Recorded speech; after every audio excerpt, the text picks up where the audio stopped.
Today we're going to talk about what to expect when you go for a reading with a medium.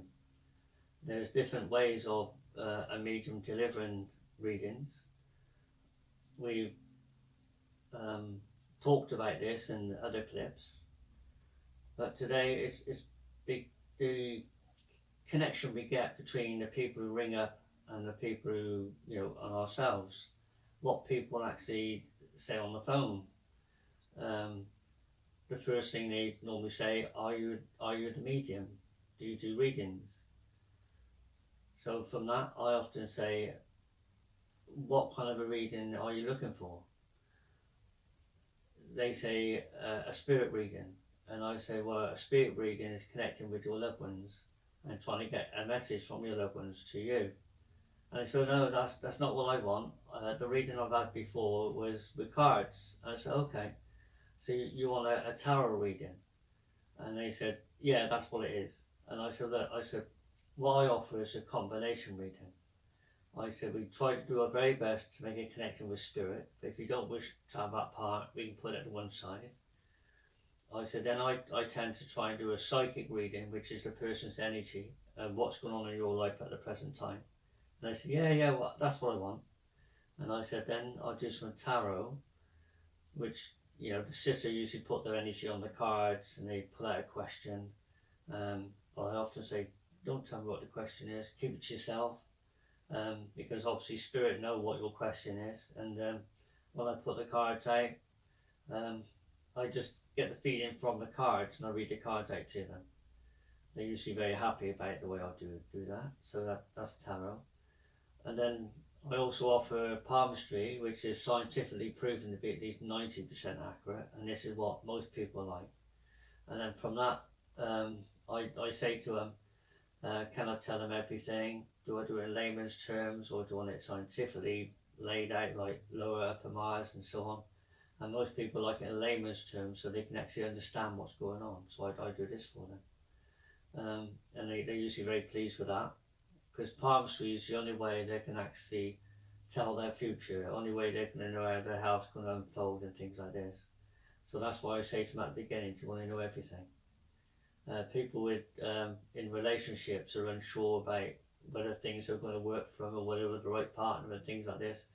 This is another avenue which you can tell by doing palmistry. So that's what I mean. I do the combination. We try and do a spirit link. There's never any guarantees, but always aim to do my very best. And then we do a psychic link, which is a tarot, and they're working with the energy of the person. And that's how I do my readings mainly. I try and do a combination so I can give them as much as I can, as much help as I can in life. And I always, at the end of the readings, I say to them, if there's anything I haven't answered, then if you'd like to share it with me, well, I'll see what I can do. But 9 times out of 10, they're usually very happy. Like in life, we all have good days and bad days. For example, we see tennis players, that when they're having a good day, they win everything. When they're having not so good day, it's a close battle, but they've tried their best. You can't always win, I know. But then there are days where things don't quite go wrong, they're hitting the ball wrong, things just don't go right. And that's the same for everybody in every walk of life, because we're not machines, we're humans, so we can have good days and bad days. So, when a tennis player has a bad day, they hit their racket on the floor and you can see, that they're having a bad day. But they're trying to do their best, they're beating themselves up, they're trying to do their best, but no matter what they do, they can't seem to get it right. Everybody have days like this, you can't please everybody. But every time I sit, I try to do my very best for whoever's in front of me, and I try and give as much as I can. So that's me. I'm always trying to go that extra mile. It's nice working with Janet because at times we can double link if you like, and with that, it's generally that I could start a reading, Janet would come in, and I could finish a reading. Or if Janet's in full flow and she's doing really well, I'll leave the reading at that and move on to the next part. But we're not just mediums to do combination readings. We are platform mediums, and we have been taught in colleges in order to deliver it in the right way. And I personally feel that's the right way for people to go down, not just have a go, because your people are very important, and you can't muck about with people's lives. It's a very serious matter. A medium has to take on a lot of responsibility. There are times that people might try and trick a medium and try and to do more than they should do. I try to do my best. I try to help people, but and as I said, there are some people that will try and trip you up. But most people are very nice, and they understand what you're doing. With that, I'm going to pass you on to Janet. Well, thanks for sharing that, John. And I'm just sort of going to continue just chatting about how what to do when you contact a medium, and what to expect. So I think the thing you should do is just come with an open mind, not have too many perceptions of what to expect. Just know and understand that the medium is going to do their very best to make a connection for you. But as John was saying, it's not always possible. Each and every day, some days we think, oh, this is going to be an amazing day. And then sometimes it turns out to be a bit of a disappointment. So all we say is we always strive to do our very best. But it's also a good thing when you contact a medium, either by telephone or by email, not to say who you want to hear from, what loved one you want to hear from, because it's not always possible to have that loved one come through. And what you have done, maybe unknowingly, is hinder the reading, because then the medium has that in their mind that you're hoping to hear from a specific person. But that's not always possible. A medium will just strive to do their very best. Hopefully they're well rested, and I always say it's a connection from the spirit to the medium to the sitter. And if you get that energy to flow, then usually 9 times out of 10 you will have a good experience. But it's also a good thing to understand and recognise that, as John said, the medium may be having an off day, and for whatever reason it's not going to work. So it's always best to specify that I'm sorry, but unfortunately we're unable to make a connection for you today, but maybe we'll just have a nice chat and just help them in some sort of healing process. So it's always good to specify what type of reading, as John was saying, what type of reading you would like. Some people say, I want a reading, but they're not necessarily sure what to expect.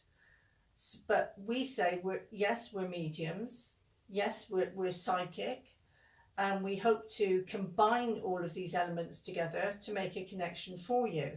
So when we give a combination reading, John and myself will sit together with our sitter, and we will hopefully link in with their loved ones. And then we will move on to tarot and palmistry, which that is with John, and John can answer specific questions via this method of a psychic tool. So we like people to feel that they're getting their money's worth, and lots of times people will say, that's amazing, I've had a reading before but I didn't get all this. I've got so much for my money, and we make people feel welcome as well. We always make people feel welcome and at ease, because some people come in and they're so nervous, and we say, just relax, we're not out to scare you or anything, we just want you to be relaxed, go with the flow, go with the process of what we're hoping to do today. And 9 times out of 10 people say as they're leaving, I feel so much better now, I feel so much more relaxed than I did when I first came in. And they say that was spot on, or you blew me away with the knowledge that you have, and we are very proud of the fact that we trained at a spiritualist college over a period of many years before gaining certification, but we always keep our minds open. We know that our development is always ongoing. It's never complete. And some days as well, when you can be demonstrating your mediumship and you feel that you're going to have a great night, and everything's going to go to plan. But spirit have a way of making you think that, you know, they're in control then, the spirit are in control. So sometimes, for whatever reason, it doesn't work. And that's another thing that we say, that that is the nature of the work. And sometimes the medium will literally want to beat themselves up because they don't feel they have done a good enough job. That comes with the territory. So it's important for people to know that mediums sit and they develop their gifts, and some go on to train as mediums, and they sort of take that to the next step, but their development is always ongoing. There will always be something to make you grow and expand your knowledge. So it's always important to sit in circle.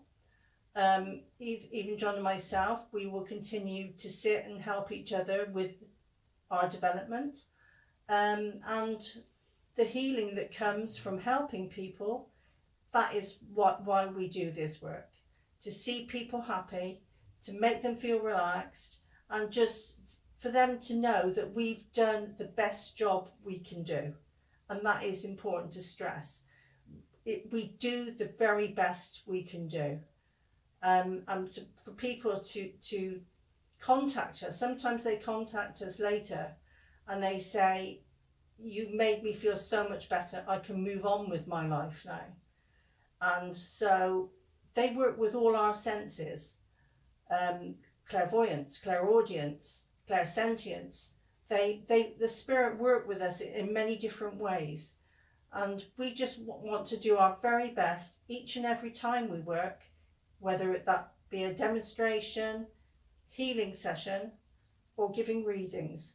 We want our sitters and the people who've come to see us know and understand that we will do our very best each and every time we work.